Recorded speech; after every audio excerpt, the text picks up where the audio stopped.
ஒரு நபர் மேடையில பேசின சில மணி நேர பேச்சு இன்னைக்கு காலையில இருந்து இணையத்துல செம வைரலாகி இருக்கு. அமெரிக்காவில இருந்து முதல்வரே அந்த நபரை கண்டிச்சும் மாணவர்களுக்கு நல்லது மட்டும் தான் சொல்லிக் கொடுக்கணும்னு ட்வீட் பண்ணிருக்காரு. அடுத்தடுத்து உத்தரவுகள் பறக்கவே உடனடியாக செயல்பட்ட அமைச்சர் அந்த நபரை கடுமையா கண்டிச்சது மட்டும் இல்லாம இனி இப்படி நடக்க வாய்ப்பே இல்லாம பல கடுமையான கட்டுப்பாடுகள் கொண்டு வரும்னு சொல்லி இருக்காரு. அப்படி என்ன நடந்துச்சு, அவர் எங்க என்ன பேசினாரு, முக்கியமா யார் அந்த நபருங்கிறது தான் இன்னைக்கு நாம வீடியோல பார்க்க போறோம். மகாவிஷ்ணு ஒருத்தரை பெண்கள் அரசு பள்ளியில மோட்டிவேஷனல் ஸ்பீச் கொடுக்க கூப்பிட்டிருக்காங்க. அங்க போன அவரு மோட்டிவேஷனல் கூட சேர்த்து கர்ம வினை, பாவ புண்ணியம், ஆன்மீகம், மந்திரங்கள், மறுபிறவின்னு நிறைய எதிர்மறையான கருத்துக்களை மாணவர்கள் மத்தியில பேசியிருக்காரு.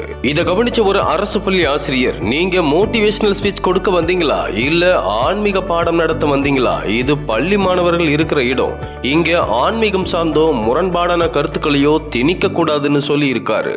ஆனா இத கேட்டு ஆவேசமான அந்த நபர் கேள்வி கேட்ட ஆசிரியரை கடுமையா சாடி இருக்காரு. இந்த வீடியோ இணையத்துல செம வைரலும் ஆகிருக்கு. பலரும் மகாவிஷ்ணுவை கண்டிச்சு கருத்து சொல்லிட்டு போராட்டம் நடத்திட்டும் இருக்காங்க. இது ஒரு பக்கம் இருக்க, இன்னொரு பக்கம் யாருன்னு தெரியாத எந்த பேக்ரவுண்டும் இல்லாத ஒருத்தரை எப்படி ஸ்கூலுக்குள்ள அனுமதிச்சு மாணவர்கள் கிட்ட பேச வச்சிங்கன்னு ஒரு குரூப் கேள்வி கேட்டுட்டு இருக்காங்க.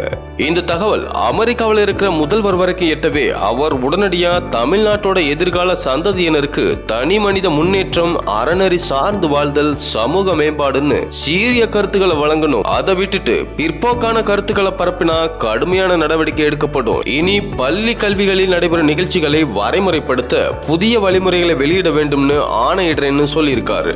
இதனையடுத்து கல்வித்துறை அமைச்சகமே பரபரப்பாக உடனடியாக சம்பவம் நடந்த பள்ளிக்கு அதிகாரிகள் போய் விசாரணை நடத்தியிருக்காங்க. கேள்வி கேட்ட ஆசிரியரை பாராட்டினது மட்டும் இல்லாம இனி அரசு பள்ளியில நடக்கிற நிகழ்ச்சிகளுக்கு கட்டாயம் அரசு அனுமதி வாங்கணும். அறிவார்ந்தவங்களை மட்டும் தான் பேச கூப்பிடணும். என் கட்டுப்பாட்டில் இருக்கிற இந்த இடத்துல வந்து என்னுடைய ஆசிரியரையே ஒருத்தன் மிரட்டிட்டு போயிருக்கான். நிச்சயம் அவனை சும்மா விட மாட்டேன். இனிமேல் இப்படி நடக்காமல் இருக்க கல்வித்துறை கடுமையான நடவடிக்கை எடுக்கும்னு ஆவேசமா பேசி இருக்காரு. இதன் முதற்கட்டமா இந்த பிரச்சனையை பத்தி விசாரிக்க அரசு தரப்புல இருந்து விசாரணை குழு அமைச்சிருக்காங்க. மேலும் சம்பவம் நடந்த அந்த ஸ்கூல் ஹெட் மாஸ்டரை திருவள்ளூர் மாவட்டத்துக்கு டிரான்ஸ்பரும் பண்ணிருக்காங்க.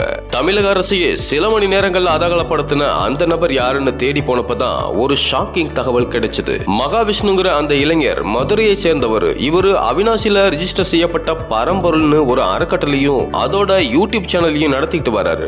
யூடியூப் சேனல் மூலமா ஆன்மீக சொற்பொழிவு நடத்துறது, பள்ளிகளுக்கு போய் மாணவர்கள் கிட்ட பேசுறது, தலைக்கு 10,000 காசு வாங்கிட்டு ஆன்மீக ஒர்க் ஷாப் கண்டக்ட் பண்றதுன்னு செஞ்சிட்டு வராரு. மகாவிஷ்ணுவோட ஆதி எதுன்னு தேடுனா இவர் கலக்க போவது யாருன்னு ஒரு நிகழ்ச்சியில ஸ்டாண்ட் அப் காமெடியானா தான் தன்னோட வாழ்க்கையை ஆரம்பிச்சிருக்காரு. அப்புறம் சின்ன சின்னதா குறும்படம் எடுக்கிறது, யூடியூப் சேனல்ல குடும்பம், வைரல் நியூஸ்னு பேசுறதுன்னு இருந்திருக்காரு.